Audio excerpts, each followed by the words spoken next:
Hello, everybody, and we are back to Movies Are My Life. This is episode 6, and this is the episode with Kaleb Koho. This is someone who I've wanted on the show for a while, but I purposely wanted to wait until we got to episode 6 because I wanted to make sure I knew how to do this because I knew this was going to be an excellent episode. To give some background, you know, I'm from Multiplex. You know him from a lot of things, but I know him as my best friend. And I think that's why this is going to be one of our best episodes, because this is somebody who I know you're not going to feel uncomfortable saying anything. So I think this should be a great episode. But anyway. No, actually, I'm incredibly uncomfortable right now, and I want to go home. I don't think I should be here. I'm actually going to drop out the interview. This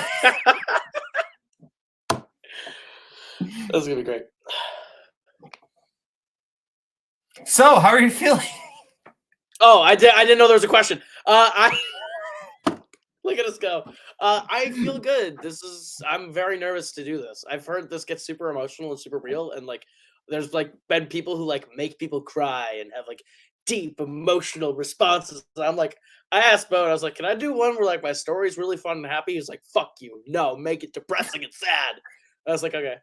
So that's not quite what happened, but yes. No, you're allowed to choose whatever you want, but you gave me an option, and I definitely gave him options, and he was like, "This one." I'm like, "Fuck, this is the heaviest one." All right. I mean, if you didn't want to talk about it, you didn't have to talk about it. Oh, I told you. No, I told you. That's fair. That's fair. Anyway, so before we get into the main thing, I always like to ask, what is your earliest memory of a movie that you have? This answer has changed a lot recently, because I used to remember seeing the trailer for Jonah, a VeggieTales movie in theaters, but now I can't clearly tell if that was it's to the point where that's in Inside Out, where the memory starts to get gray and you start to lose it. I feel like that memory is slowly getting to that point where it's I know I had that, but I don't think I can recall it anymore. I can recall the thought that I had it, which is weird. So I think at this point, the earliest memory I have of a movie is probably seeing Pirates of the Caribbean: Dead Man's Chest in May of 2006. I think that's the earliest memory I have, is very vividly remembering, I remember the trailers for it, and then I remember seeing the movie, and I remember being so in, the whole time, locked in. But the part that always freaked me out the most, would be Davy Jones. Would just freak me out. I thought he was just the most terrifying villain of all time. I was just this guy's dead. And I think he is. He's still one of the best movie villains ever. And he's just I remember the introduction. I'll never forget the introduction of Davy Jones. Sitting in a theater in the packed house at the AMC, now the AMC Carmike 10, used to be the Carmike Cinemas 10. Sitting there with my mom, who does still will text me let's go to the movies. Takes me to movies all the time. Sitting there and just hearing, "Do you fear death? Do you feel the dark abyss?" And just that naive voice, "All your deeds laid bare, all your sins punished." And just being fuck. I remember the spinning wheel. I remember the Kraken. I'll never forget, from that ending forever, will be the moment where I immediately was when do we get to watch the next one? And I got all those Disney Adventure magazines, reading every single thing I could about Pirates of the Caribbean to get ready for the next one, and when it was coming out, what it was called. And I found out in the magazine that they called it At World's End. I was like, that shit's so fucking cool. So I just, tell me what's become of my ship. And I'm in. What can you even say about Dead Man's Chest, except it goes hard. I remember when I first was oh yeah, Cursed Black Pearl, and I've heard the sequels are kind of crap, so I didn't watch them for a while. And then you're the one who's please, for the love of everything, watch Dead Man's Chest. And I was fine. And I was okay, this rules. This is it's a Mad World was an action movie, so that hits.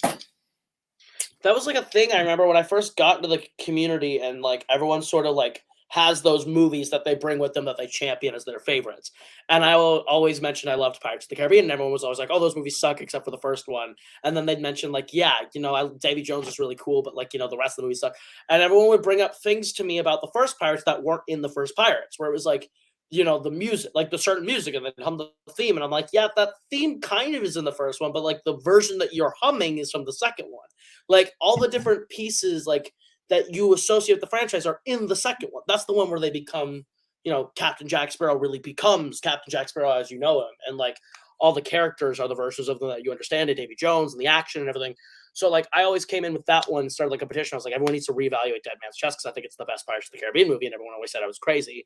And like slowly over the last 5-6 years, everyone now it's like pretty consensus for most people that it's like even if you don't like Dead Man's Chest more than Curse of the Black Pearl, you at least like Dead Man's Chest. Mm-hmm. Yeah, absolutely. Well, we'll get into the main part of the show with our first question, which is, what is a movie character that you see yourself in? I'm glad you mentioned it. Davy Jones, what a fucking bloke. No, I'm gonna find a way to make every question about Pirates of the Caribbean. So this is a question I had never really considered in my life ever. As a like, who do I see myself in film? Like, I don't know. I've always just like liked characters and been like drawn to certain characters. I never really associated them with parts of myself. Um, and then about what was it, June of 2022 of last year, I went down to Des Moines, Iowa, for I think it was just literally a weekend getaway because I had a weekend off and I needed a vacation. I don't think we had any specific event. We were just like, let's just hang out. I came down to see you, and the movie that we had chosen for the weekend wasn't even the one we saw. We had chosen, I don't even remember. At this point, I don't even remember what we were going to see that weekend because the one I remember is the first movie we watched to kill time, which was we watched Lightyear that Smooth. Weekend. Lightyear. We were there to see Lightyear. Yeah, we were going to watch Lightyear together, and now we don't need to talk about Lightyear. I'd rather we did. I remember storming out of that post-credit scene, all pissed off like I was Cody at the post-credit scene of Hellboy 2019. But we watched Cha Cha Real Smooth, and the main character of Andrew, and literally from the moment when he was a kid, and he's like, I think I'm in love with the bar mitzvah DJ, and the mom's like, are we sure?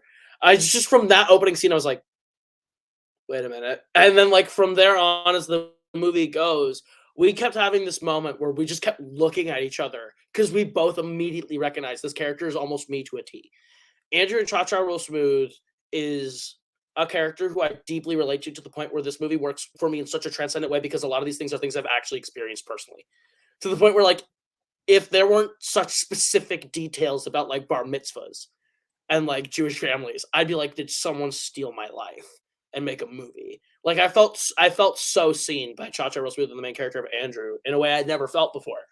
And that's why that movie really, like, hits for me in that way, where it's, like, this character who is fresh out of college, who doesn't quite know what he's going to do with his life, who is sort of pining after someone who's not immediately available in their life anymore.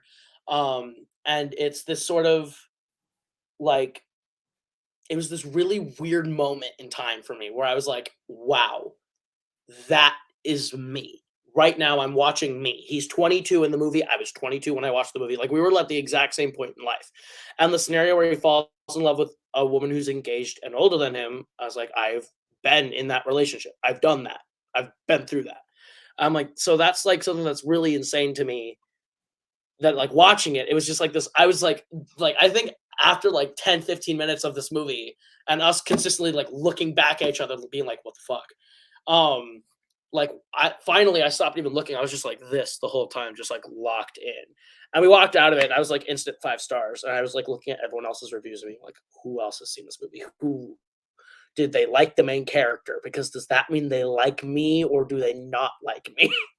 Because I just felt so connected to the character in that way, where like if like Cody hates the movie and he doesn't like the main character, I'm like, fuck, that means he doesn't like me. Was like almost my immediate sense walking out of that. Like I internalized that walking out of Copper Creek, or not Copper Creek, Jordan Creek, where I was just like internalizing that moment where I was just like, that's the most personally represented I've ever felt on screen in a way that I don't think I'll ever experience again. That was like uncanny. Yeah, this is probably the only time on this show where I got to watch the person experience one of these films for the first time with them. And you're exactly right. Watching you watch this movie was probably like, not, don't get me wrong, the movie's great, but that was probably my favorite experience of the movie, of just watching the wheels turn in your head and realize, like, oh, this is me. So I kind of want you to break down for me a little bit more, because I know, but I want you to break down some of the more specific similarities. Sure. So it's not necessarily one for one in a lot of the areas, but it's almost one for one. I have worked as a party starter in my life, for weddings and bar events and stuff like that.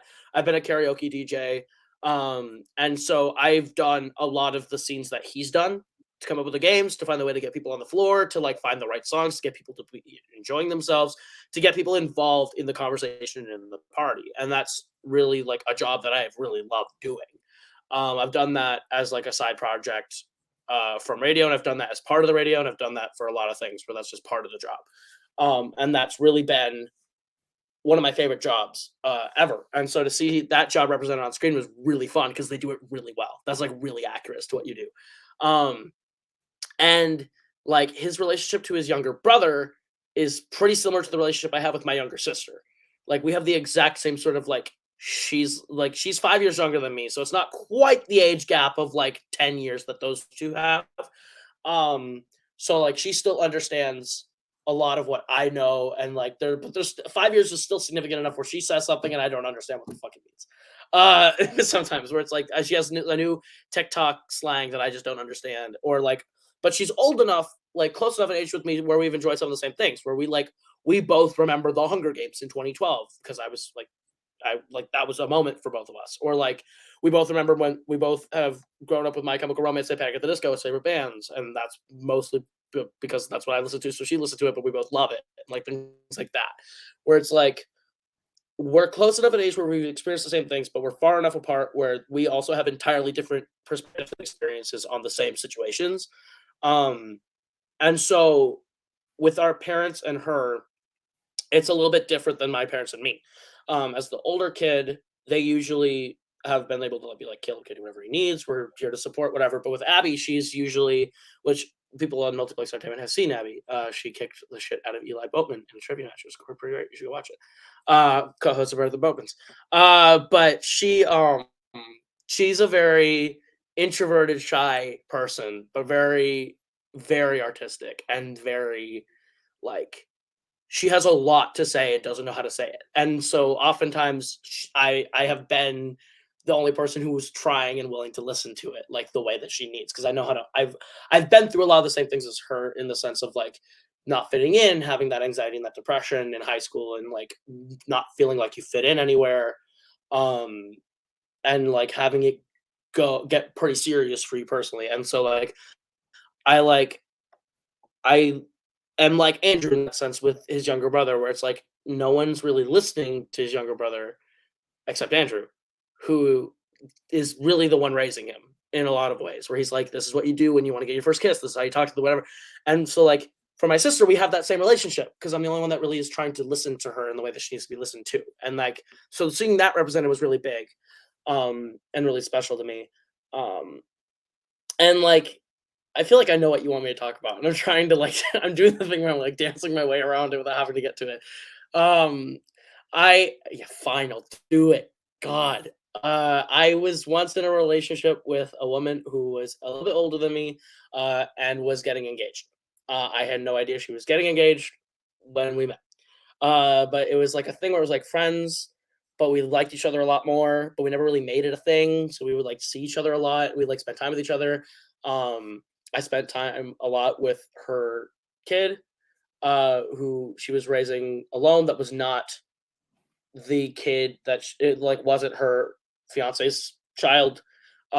So I and I oftentimes was asked to like help out, and so I did. So it was a very similar relationship and situation where it was like we couldn't be together, but we both wanted to, and we were at different points in life where it's like she's ready to start the second half of her life and start a family. I am at the point where I don't know what I'm doing with mine, and that's why that ultimately didn't work out. But like that's essentially the exact dynamic and situation I went through. And it was really that's the part where I think you looked at me at one point and I was just like freaked because the plot lines were getting too real at one point. But like I think the thing that Cooper Raiff does super well with that character in that movie and that I didn't realize I needed was like he was able to sort of thread that needle and close the gap and kind of have an answer at the end of that and like a point to make. And that point hit so hard at the end. So when they're in the car crying together, I'm sitting next to them and open mouth weeping because it hits differently than it would for anyone else. And so that was a pretty big deal for me seeing that. Yeah. My next question about this, because I'm not going to let this go yet. My next question about this, I'll move on from that specific instance, but my next question about this is, there's a sense of a little bit of aimlessness to this character, right? Where he's passionate about things, but there's also this sense of, when, kind of almost floating from one thing to the next. Do you recognize that within yourself?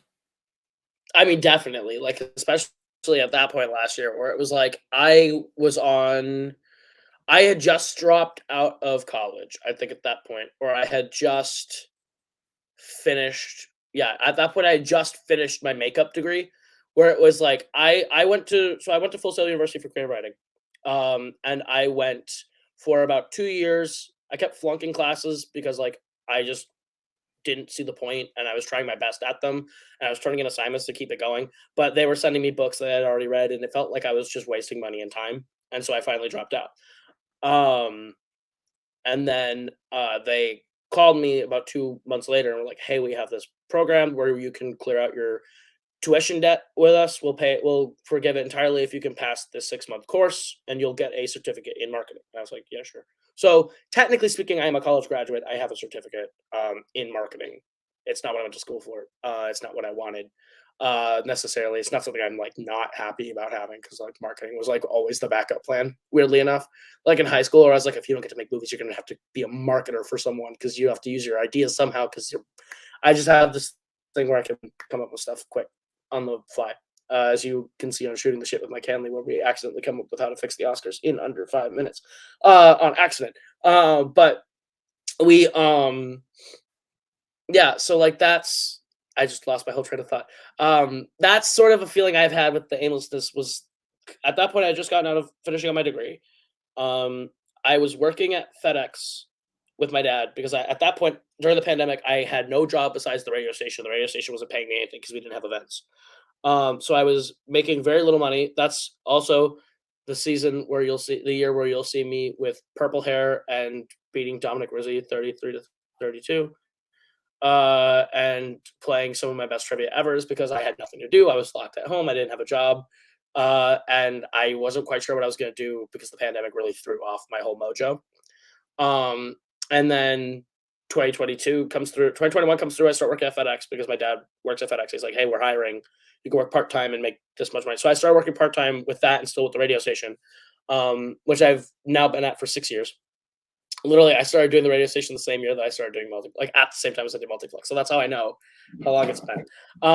But I worked at the FedEx for about a year, and literally after the Cha Cha Roll Smooth bit and the aimlessness, I like quit FedEx. I was like, this is not for me. I don't want to do this forever. This is not a job I like really enjoy.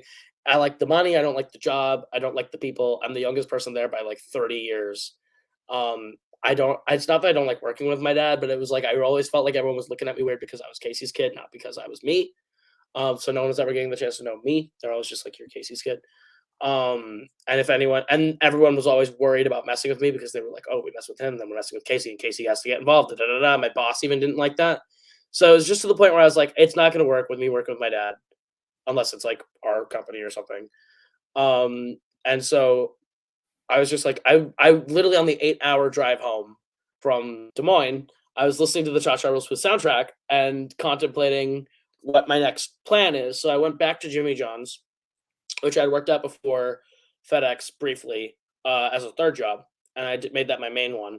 I did that for 6 months, and then I got a job with T-Mobile, which is where I am currently employed and love. So I'm at this point now where like maybe I'm not aimless anymore, but I'm like still I'm like at this point where I'm still figuring it out, but I'm content figuring it out. Whereas when I was watching Cha Cha Real Smooth, I didn't necessarily realize I was aimless and anxious about it. Where I was like, I don't know. I was in that spot where I'm like, I'm running out of time. I have like I don't know how much time I have left. I need to like which is crazy to think because you're fucking 21 years old or 22 at that point. 21? Yeah, 21, 22, whatever. I was in my early 20s. But like it's that like, that ticking clock complex.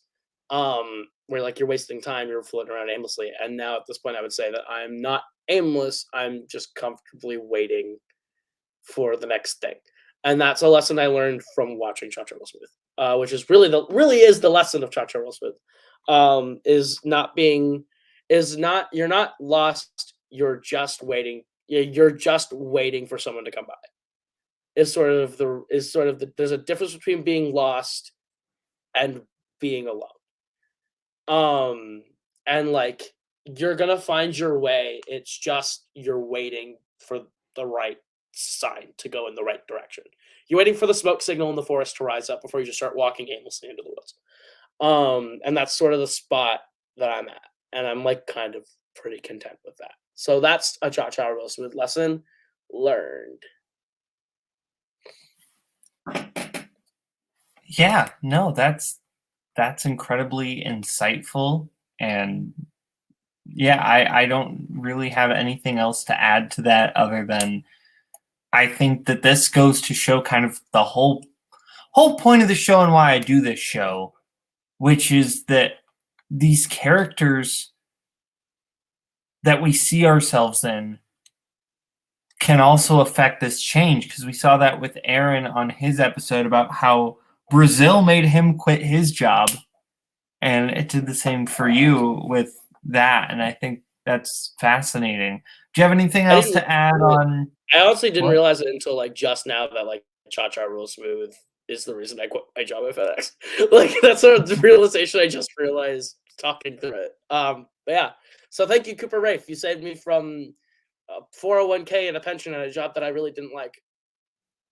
That is So there you fair. go. Well, now we're going to move on to the second question. A movie that reminds you of a personal experience. Yeah. So my pick that we ended up settling on was Finding Nemo. Which is a movie that has meant a lot to me for a lot of different reasons over a lot of time. So weirdly enough, like the answer to the first question, now that I think about it, really is the opening credits of Finding Nemo. I do remember seeing the opening credits of Finding Nemo in the theater. That's probably the first movie I remember seeing in a theater if I'm like really digging. But this movie has actively been with me since the beginning of my movie watching. And it's always been a movie that my mom and I have connected over very deeply. And it's been one that I'll quote with people in my life a lot. And that the older I get, the more the perspective shifts. Where I stop being Nemo and I start being Marlin. And that wasn't a thing I realized until very recently, about last October. So to give proper full context to this, um, I have always watched Finding Nemo with my mom and my dad as like this is our favorite Pixar movie. My favorite Pixar movie for the longest time switched to being Ratatouille, and it's recently switched back to being Finding Nemo. Those two have been close to each other forever. But like this was always the one that my parents and I would watch, that my mom loves, my dad loves, my aunt Mary loves, like everyone in my family loves Finding Nemo. Um, and so it was one that I hadn't watched for a while, and then, like, trivia brought it back, where I was like, "I have to watch this for trivia," and I was like, "Great, I get to watch Finding Nemo for trivia." I, like, just destroyed all over again, and I always had connected to the Dory like, the when I was in high school, the thing I latched onto the most was the Dory character, because when I was a junior in high school, I started losing my memory, where it was like, I have slowly lost the ability to remember certain parts of my life. And that's just a side effect of severe depression, of severe anxiety, where I can't remember things that I used to. There are photos that my parents have that I fully do not remember, and they're from when I was like 15. So like that's why trivia for me has gotten to a point where there's a point where I was on full on firing on all cylinders, doing good at it, and over time you'll see me start to play less and less well despite having watched a movie yesterday. That's why when I do deep cuts, I watch it the day I play the match because then I have no shot at like losing it over the course of a couple of days as like short-term memory fades. Um, so the part of the Dory character that I always like chokes me up at every time is when she's does the don't leave the don't leave when I look at you I'm home. And that whole segment always breaks me. Because I always have related to the Dora character. And what's funny about this movie is this answer answers this question in 6 different ways. So it sounds like I'm scatterbrained talking about this, but they are all the answer to the question. Um, where this movie has been deeply entrenched in my life for different reasons. So the Dory character is really one I associated with in high school due to my memory loss. Um, and it even happened the other day where my friend said I said something. I was like, no, I didn't. I was like, "I absolutely did not say that." And they're like, "No, you did, like 2 days ago." And they like it's to the point where I'm like going to have to start recording myself or writing things down, which is honestly why I was very a little maybe this is why I don't like the movie I watched today too much because I'm too freaked out that that's where I'm gonna end up being as the father. But like maybe I'm too worried I'm gonna end up being Anthony Hopkins. And that's why I don't like the movie that much. But I like get freaked out by my memory loss sometimes. So Dory is a character that like I have always been like, don't be a Dory to myself. Whenever I'm like, don't forget something, I'm gonna stop forgetting something. I'm like, damn it, I Doried again. And then uh I haven't said this part out loud to really anyone, so this is like a really big tough part to this. But I which just the answer to the question, so I'm gonna do it. But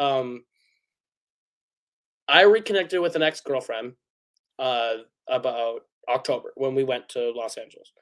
Um and we reconnected in a big way and got back together for the first time in like almost 10 years. It had been until like 10 years since like we were like bare like when I say an ex-girlfriend, it's like my middle school girlfriend. But like so it's like it's a girl from an early but like it's a thing where like there was definitely that real connection there because we have always kept in touch through 10 years and been into each other. And it finally lined up and we got back together. And within the first month and a half of us being back together, uh, we were hanging out and she was like, "My, like, stomach really hurts." I was like, "Okay."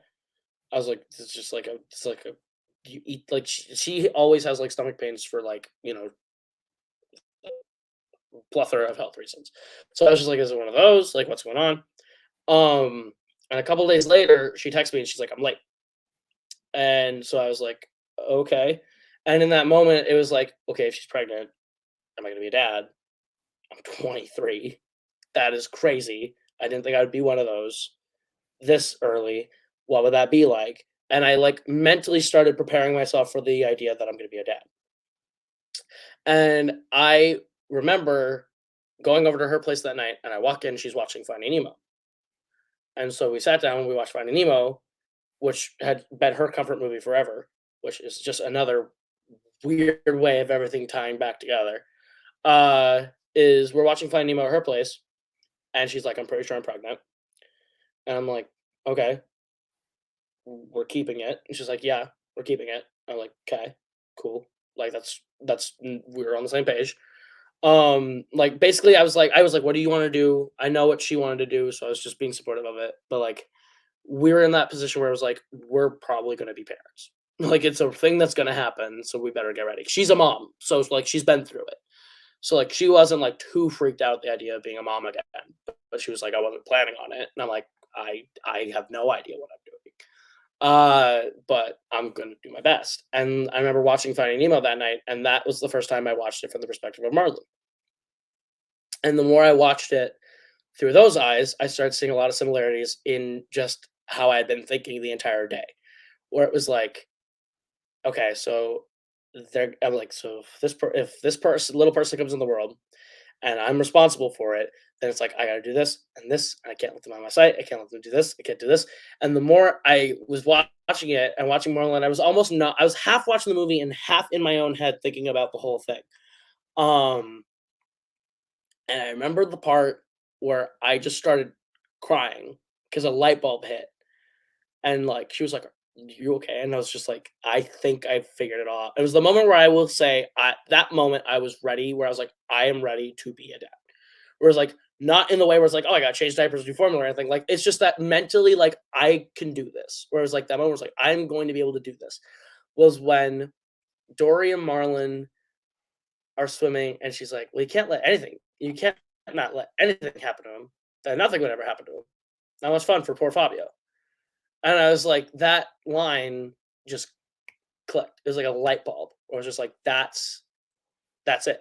Like, it's like, I don't know. I can't really explain it. Like, it's just where like all my overthinking about how to be a dad and how to take care of this kid clicked in a way where it's like, you take care of them by being you.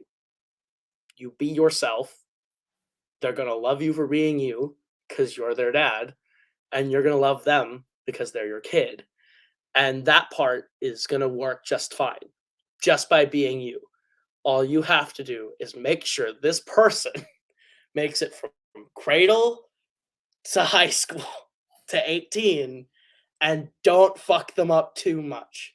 Just tell them what you want to be, what you would want to know at your age, what you know that you would want to know to them.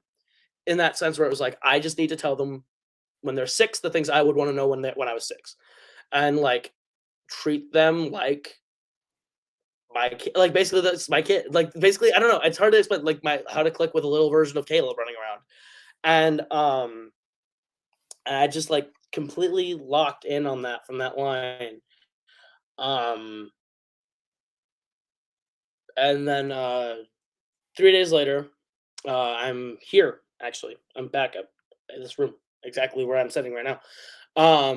It didn't look like this yet. I had a bed here. It was where I slept. It was a great time. But I was sitting here, and I don't even remember what I was watching. I was probably watching some trivia movie that I had to watch. I think it was Everything Everywhere All at Once. Who knows? Probably not. That would have been a deep cut movie. Yeah, whatever. I was watching some trivia movie that I need to watch for some match coming up. And she was at work, and she texted me, and she was like, "My stomach really, really hurts." And I was like, "Do we need to go to the hospital? Like, what's going on?" She's like, "No, I know what's happening, and there's nothing we can do." I was like, "What do you mean?" And she's like, "I'm having a miscarriage. I've had one of these before. Like, this is what is happening. So, like, you can come get me and we can go to the hospital, but like, I know what's going to happen." And I don't remember anything else. I like completely black out from here, where it's like, I'm in my car, at her job, at the hospital, get the news, home, like that. I couldn't tell you what I did or what the news or anything. I don't remember any of it. It's I like was not here. Was blanked out. Um yeah, I just remember then like getting that news, and all of a sudden that like light that had turned on from Finding Nemo turned off again. Not like the information I had, but just like that like I'm ready turned off. And I remember just like being in that spot where it's like, well, now I did all that growing up and getting ready for no reason, I guess. In the back of my head was like, so what now?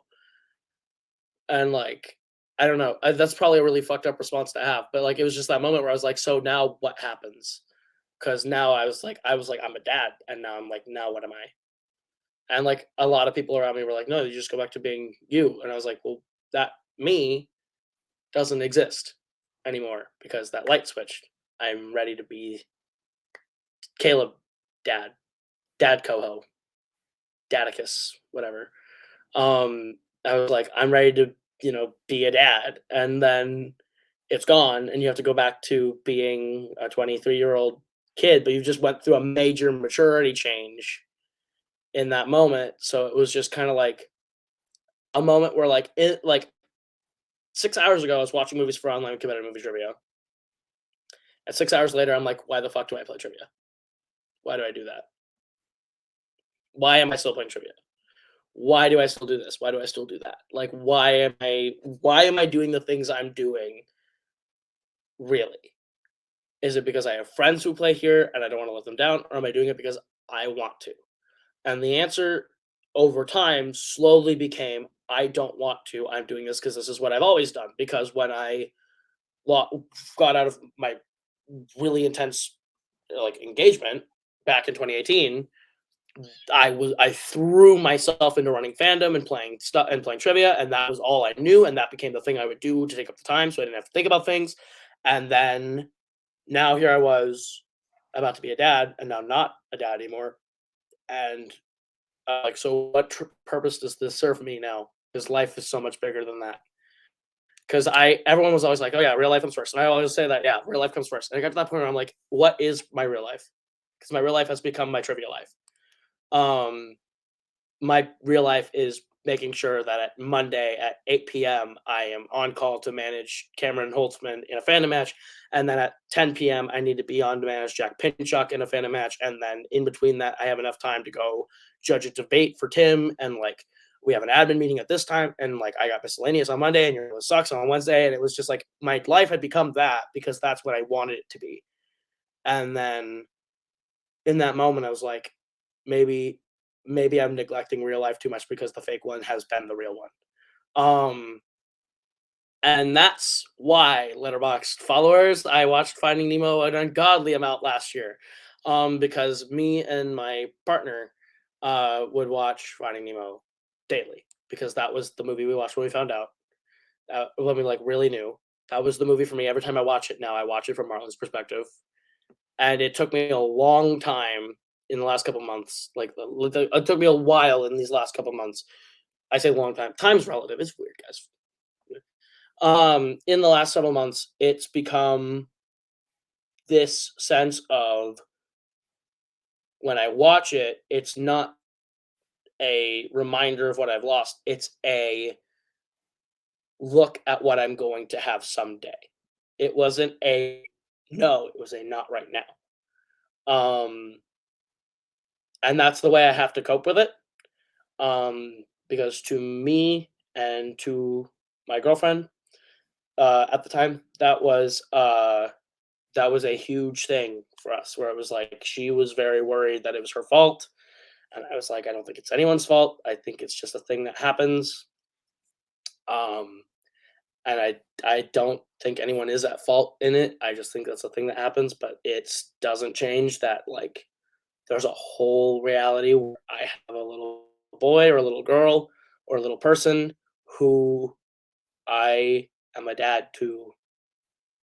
10 years from now, they're doing soccer and I get to be the Roy Kent of a soccer team. Or I get to, walk them to school for the first day, or I'm there for graduation, uh, cheering loudly with a big ass video camera rig because there's ain't no fucking way I'm taking just a little, wind up to graduation. They're gonna have 4K full angle shots of their graduation. They're gonna get embarrassed because their dad's walking around with a giant rig on the floor, making sure every angle of all their friends is captured when they walk across the stage for the first time, or prom, or all these things that I was just realizing I'm like, that's not a thing I get to do yet, but I really wanted it. I was ready for it. Um, and so Finding Nemo is a movie that is it sort of answers both questions that you're going to ask me, really. But it's a movie that has meant so much to me over so much time and continues to evolve in what it means to me, to the point where I am right now. It has changed my perspective on what my life is about. and where it's going and what I want it to be and what I want to do with it. Um, it's changed a lot since Fresh, where I watched it like 12 times in 2 months. It is retired temporarily, guys. God, I'm sorry. I watched it like 20 times. But that's just what I do when I'm in a spot where I'm like I need to process something or I need to think through something, or there's just or I'll just get on a binge where it's like I really want to watch that thing, and sometimes I can't help it. I just gotta watch that thing over and over and over until I get out of my system. It's what happened with Hamilton. I watched it 25 times. I was like, I gotta watch that thing until it gets out of my system. But for Finding Nemo, it's therapeutic. It's when I'm trying to process that grief again or my thoughts about it. The only place to go is the East Australian Current with Crush, or to look at a giant, terrifying anglerfish wearing a goggle mask strapped to a rock, or to hear Bruce and everyone do the "I am an eye shark, not a mindless eating machine." Fish are friends, not food. Um, or to see them go to the top of Mount Wanahakalugi. It's like that's all of that to me is it's film therapy. It's comforting because it's a movie that has meant many things to me throughout many different points of my life, and it will remind me of that. But it will also always remind me of the different things I'm going through, and the constant has always been you will get to watch Finding Nemo when something bad happens. You will watch Finding Nemo, and every time I watch it, I learn something new from Finding Nemo to take away from life. So, Finding Nemo. The thing I want to talk about this is what you bring up is this kind of shift of character of yourself, of starting off as when you're a kid Nemo, and then high school Dory, and then Marlin, and then kind of this completely new person who is kind of a combination of all three. And specifically when the first moment happens and you find out she's pregnant and you're Marlin, which as someone who knows you, and I think most of our friends would say, if you're anybody in Finding Nemo, the last person we would have assigned to you is Marlin. And this kind of shift of you're that person and then you just weren't anymore. And I'm curious what that's like, of you're this almost completely different person and then you're just nobody. Ouch. No. No, I didn't mean it like that. I know what you mean. I know what you mean. No, it's kind of weird to explain where it's just like that's just age. It's just like the older you get, the different people you latch onto. And I don't really remember what it's like to be Nemo.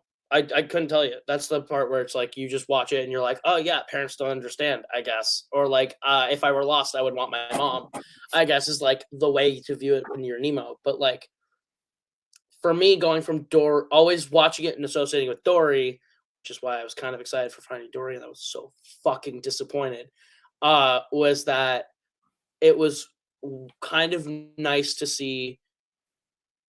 I don't know, not nice, but it was just like I felt a little bit seen, a little bit, in the sense of someone else has a problem that I'm currently dealing with that doctors can't describe or explain, and I have no treatment for. And so I just would always retreat into Dory and try and find answers through Dory, and watching the movie from Dory's perspective and try and learn her lesson with her and how she gets there, what it means to her, and how that means to me. And I guess the shift that happened when I watched it and suddenly became Marlin watching it was weird, where it was like I suddenly saw Dory and I was like, yeah, I noticed the memory issues, but I kind of in that moment stopped looking at the movie as being about myself, and rather than me being the supporting player in a new story that's happening. It stopped being main character and became supporting character syndrome, where it's like now I'm here to support someone else. And by watching it, while Marlin is the protagonist of the movie, ultimately he's a supporting character because the main character is Nemo. Nemo is who the movie's about. And the whole movie is in service of a supporting player who is trying to find the main character and make sure they're okay. And I've always been the person in life to put all my friends before me, always. I'm a very self-last person. Where if someone else is not okay, I make sure they are absolutely fine before I check in on myself. And the amount of times I've been told by people that is unhealthy, I hear you, I understand, I try to work on it. I'm working on it. But that moment where I sort of became Marlon is that moment where like it was just I don't know, it was this weird feeling where it was like I'm seeing this whole world through a new lens where it's like, okay, if I when this person comes along, do I what I how does Marlon react? How does Marlon react to this? Because he's a dad. It's the only dad I felt like I had any way of learning from in that moment. Because I still have not talked to my parents about it. They don't know, and they will never know. Because the last thing I need is for them to sit down with me and like try and console me in a way where it's like I can deal with it. I don't need their help at this point. But like, and I don't need to freak them out. But like, it's that thing where it's like I don't have a lot of people in my life who are dads, and if they are, I don't necessarily want to freak anyone out or burden anyone with talking about this. So it was that moment where it's like I can't really get the help I need in that sense by going to you or Scully because neither of you are dads. But that's not a shot at either of you. I'm sure I'll get a message from a couple people who are dads that are gonna be like, "Why didn't you talk to me?" And the answer goes, "Seek answer A," which is I didn't want to burden you. You have kids. It's a vicious cycle. This self last thing.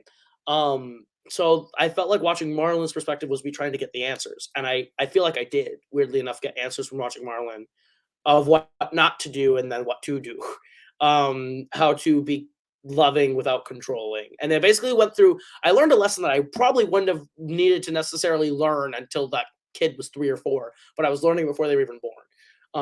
And it just kind of I don't know. I feel like I got imprinted on with the idea of how to do what I need to do in this moment. Um, and then when that changed, now when I watch Finding Nemo, I still watch it from the perspective of being Marlin. I just watch from the perspective of Marlin, knowing that that's a character I'm going to be someday, not as a character that I am about to be. I can watch it as Dory, but I don't feel like Dory anymore. That's very much how high school me would watch it. Sometimes I try and watch it from other characters' perspectives as just like for fun, just be like, what would it be like if I were Bruce? But like, it's just that's a side exercise. But like I would say weirdly enough, the character that I watch and start to attract like into myself a little bit more is Gil. I notice a lot of myself in Gil at this point. The more I watch it, and maybe that just comes from like the weathered voice of Willem Dafoe being like, "Hey, man, like you've been through some shit." But like I feel like the reason why Gil sort of speaks to me a little bit more now is like, even though he's not a main character in the story, is that he's still got hope he's gonna escape, even though he's trapped, lost people, and been hurt himself. Still has hope he's gonna escape and get to the place he wants to go.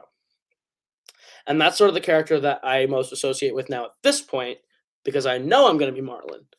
I know what it's like to watch the movie and be Marlon a little bit, at least momentarily, for a fraction of time. And I know that's how I'm going to be viewing the movie for the rest of my life once it does happen. But for now, I'm not Nemo, not Dory, not Marlon. But I kind of feel like Gil. So that's sort of the thing. I would like to be Crush one day. That'd be fun. I'd love to be Crush. One of these days, I want to turn it on and just be like, righteous, righteous.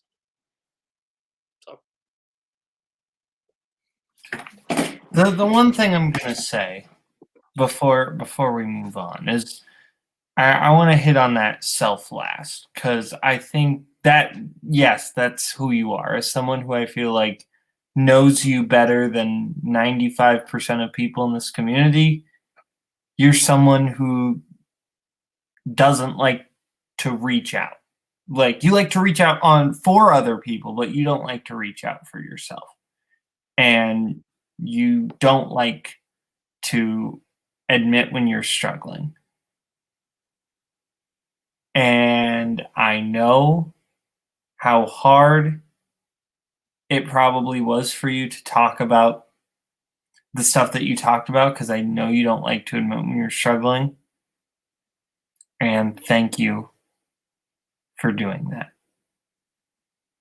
And I want you to know, and I don't normally do this on this show, but I have to. I want you to know you mean the world to me, brother. Like, seriously, you're I there are so many times where I don't know what I would do without you, man. Seriously. I love you, man. All right. Well, back to our This is regular. the part instead of this being the part where we hug, this is the part where I'm going to say, "Suck it, everyone! I now have the saddest episode of movies." And I wanted to talk about my trip to New Year's where I went on a bender and I don't remember half of it. I wanted to do that. And you know how we would have got there? The tragedy of Macbeth. You want to hear that story? Bring me back for another one. Anyway. Anyway, now we move on to, and I'm glad I structured this show in the way that we do, because now we get the movie that gives you hope. So I touched on it earlier a little bit, where I was briefly engaged to my high school girlfriend. When I graduated high school, I was dating a person who I was very close to, and clearly, because I proposed, and she said yes. So it was very much a thing where like we were both very into each other, and we had both had moments where it was rocky at the beginning because like I was a senior in high school who was like, I'm going to LA and I'm going to go make movies. I was Miles Teller in the diner scene with Melissa Benoist in Whiplash. It's a scene that makes me freaking cringe every time because I've had that exact conversation with the person that I was engaged to. Like 2 months into our relationship, and then it worked out. But like briefly. But like that was like so that's a scene that like not for me. But the relationship ended up falling through 3 months after we got engaged because she met someone else and ended it.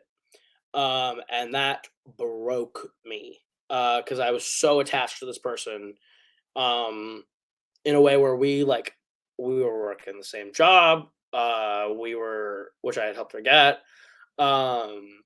We like like you never saw one of us on our own, which is not healthy. But that is what you are when you're in high school, is not healthy. But everywhere we went, we were together. I didn't see a lot of other people in my life that I was friends with outside of school. And once I graduated school and I was going to school online for college, I lost touch with a lot of my friends because the only person I ever saw was my girlfriend and then fiance. And then it stopped. And once it stopped, I was very lost. I was like, "What? So who are my friends? What do I do? Who am I?" And I went through a very long rebuilding process to become the person you see here. And that could have also been a story we talked about, but instead we talked about fish under the water. But instead, we still get to talk about the same movie. That would have been the answer to, because the day after it ended, or 2 days after it ended, my mom was like, "You need to get out of the house. We need to go see a movie because that is always what cheers you up is the movies." And I was like, "There's nothing I want to see. I don't care. I don't want to go see fucking Aquaman. Like, I don't want to see Mary Poppins Returns. I don't care about any of it." I ended up seeing both those movies, unfortunately for Aquaman. But we went and saw a movie that had come out that week 2 weeks before maybe, or I don't remember, it was somewhere in that time, recently had come out, and people have been loving and raving about, and I just had no interest. I was like, "I don't think this is gonna be good." Um, it was like a post-credit scene on a scene was tacked onto a movie that I hated early in the year. I was like, "I don't have any interest in this shit." Um, but then, my mom essentially dragged me to go see Spider-Man Into the Spider-Verse, and sat me down in the theater, and I just remember sitting there as a husk. I was like miserable. My mom will tell you there was like no light in my eyes, no color in my face. I was just there. I was like wearing a hoodie and like sweat. I looked like a stereotypical like they just got dumped look. Um I did not look okay. And I which is why most people in this community have no idea back about the first year multiplex. It would be like the last little bit there. But if you go back and watch old videos, you'll see me with a ring on my finger for the last little bit. And you'll also see me um, at the beginning of next year without it. And you'll see two totally different people in those videos, the one with it and the one without it. As hard as that, Caleb tried to pretend he was okay. He was not. But this movie um, starts, and it's the Peter Parker. It's like, okay, let's do this one more time. My name is Peter Parker, and for 10 years, I've been the one and only Spider Man. And it does that whole monologue. And I remember being like, all right, cool, whatever. It's Spider Man. Oh, look, it's funny. Spider Man doing the dance from Spider Man 3, whatever. I just remember that whole opening happening and him being like, and the whole like Spider-Man being like the one and only me, because I who else would I rather be than me, whatever. Like the whole like, oh, he's just the only Spider-Man, whatever. And then it's Sunflower and Miles and introducing you to Miles, and I was just like, this kid's cool. I just that was the first thought I remember having, like actual thought about the movie. Like this kid fucking is dope. I was like, I need best friends with this kid. And then like watching him go to school and like go through the movie that way and meeting Gwen, and the Einstein says time is relative, so maybe I'm not late, maybe you're all early. And like as the movie goes along, the more I'm just like, okay, this is like, clever. Maybe it's better than I thought it'd be, whatever. Um and then Peter Parker dies. And I was like, I didn't expect the movie to do that. But it was if I had been in my normal mental headspace and recognized they're doing Miles Morales, you would know Peter Parker has to die in order for Miles Morales to exist. In the Ultimate Universe in that story. So I was like, I should have expected that, but clearly I was not present. So that twist happens, and I was like, oh fuck, they killed Spider Man. And I was like, but aren't there Spider Man on the cover? And I was like, Spider Verse. So there's gonna be other universe Spider Man. I didn't really know anything about the movie except that it was this multiverse story with other Spider Men. And I was like, I thought Spider Man, like Peter Parker, was on the poster. Maybe I'm wrong. Maybe that was just a marketing thing.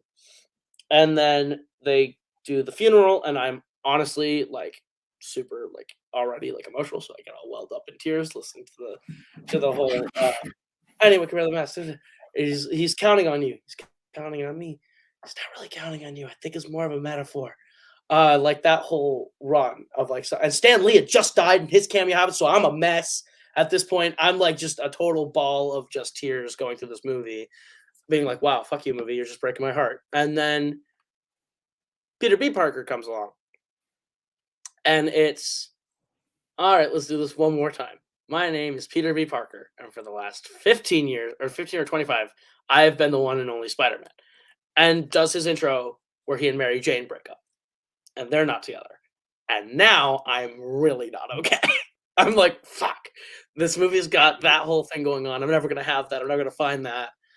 And I just remember watching Peter B. Parker and being like, that's me. I'm Peter B. Parker right now. Like, not that old, but like, I feel that. I feel that emotion right there. And like, the journey he then goes on in that movie, tied with Miles, where it's everyone looks at Miles and it's, you won't know everyone talks about the leap of faith, which did affect me. That's the moment where this movie really was like, you're gonna be okay. Was like really hits, where it's the when will I know I'm ready? You won't. It's a leap of faith. Is the line that when it hits in the movie, I was like, oh, I get it. Okay. Which it's weird that I've had 3 movies that have done that to me in this thing. But I guess that's the point. But like that movie in that moment sort of became my life. But it just kind of hit me in that moment of you won't know it's going to be a leap of faith. And from there, I was just really hooked. I'd been hooked on this movie from the moment Peter B. Parker showed up, and I went through the movie and I was laughing on. I remember this movie making me laugh, making me cheer. It was just me and my mom in the theater, so I was doing all this out loud. I had no regard. I remember my mom being very excited that I was doing any of this because she was like, he's feeling something, which is a good thing. Um, and then uh, the part that it always got me, and the part that I really connect to every time because of the story that no one really talks about with Spider Verse is when Peter B. Parker is the letting everyone go home, and Miles trips him and has to fall and catches him, and he's like, and he's like, "You gotta go home, man." And how he's just like trying to avoid going home because he has nothing left to go back to, or he feels like he has nothing left to go back to, or nothing left to clean up. And he's like, and he's just like, "Hey, how will I know? How will I know I won't mess up this time?" He goes, "You won't." And he goes, "It's a leap of faith." And it's that double whammy in that movie where I was like, "That's the thing I walk away from going, you're gonna be okay. It's just a leap of faith." Um, and that's why Spider Verse has always meant a lot to me. It's why it's going to forever be a top 10 movie for me. It's the leap of faith line is one of my favorite lines in movie history. Um, in my new apartment that I'm moving to in the present, according to when this comes out, maybe I don't know when in relation, but I'm moving there soon. I am decorating it with me and my roommate. We're putting up movie quotes, framed movie quotes that matter to us around our living room. So he is picking things from Ted, and I'm picking this line, and also a line from the room. So it's gonna be great. But it's when he lets go and falls back in, and this is Across the Spider Verse is like gonna fuck me up when I watch it because I've been like living with this movie for so long now, as being so important to me. Which like Lord and Miller fucking crush. They're gonna kill that one too. But yeah, this movie's just always been one where like whenever I'm feeling down or I feel like I've lost progress because it took me so long to rediscover who I am or who I was and reinvent it. Because at that point, the sort of lesson I took away from it was like, you'll know when you're ready. It takes a leap of faith. You just have to be ready to move. You have to be able to move because if you're staying in one place, you're not growing.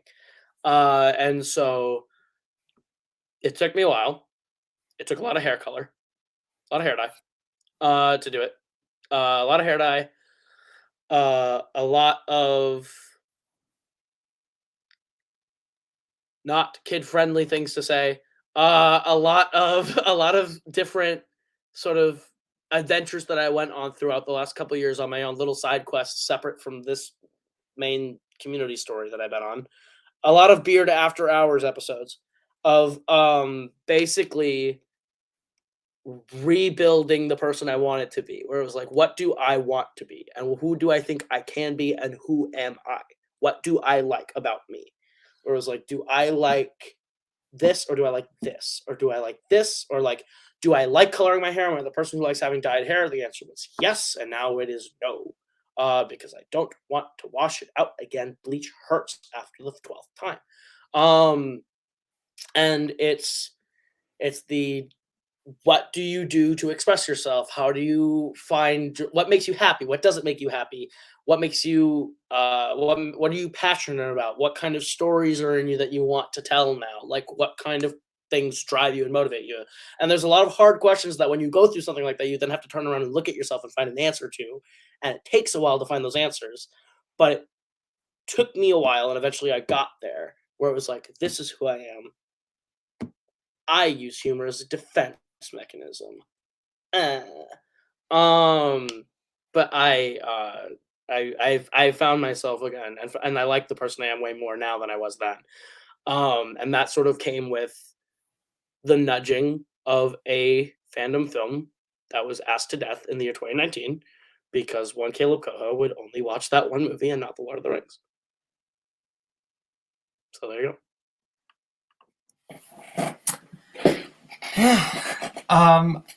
Look, this is a show where we're honest and where we give a little bit of disclosure, and I don't know if you could tell, but I'm glad you started bringing up the movie quotes poster thing, because had you lingered a little bit more on the actual leap of faith moment, I probably would have started crying because I teared up a little bit. Yeah, just wanted to disclose that. Also, the weird thing that we can say before we get too emotional, it's a little brief thing of levity, is that we have both had very serious relationships with a woman named Isabel who played the cello. That It's is true. it's a weird. It was a very weird. That loves Hamilton. It was a I very would like to weird. go on the record that my Isabel is better, just His for the Isabel record. is much nicer than mine. I need that on the record just in case she watches this. I need that on the record. But it was a funny coincidence that we noticed with each other within the first 6 months of you dating Isabel. We were like, this is actually really. I wasn't even within the first 6 months. It was within the first. Isabel was right away, but then I don't think I knew she played the cello until the cha-cha. She doesn't play the cello. She plays the viola. Or the viola, but no, orchestra is what I was thinking. They were both in orchestra. Yeah. Anyway. Yeah. But yeah, this idea of you don't know what's going to happen, but you have to believe that you're going to be okay. And I think that's what it is. Also ties back into Finding Nemo, because that part also affects me with the tongue. And she's like, how do you know bad things won't happen? I don't.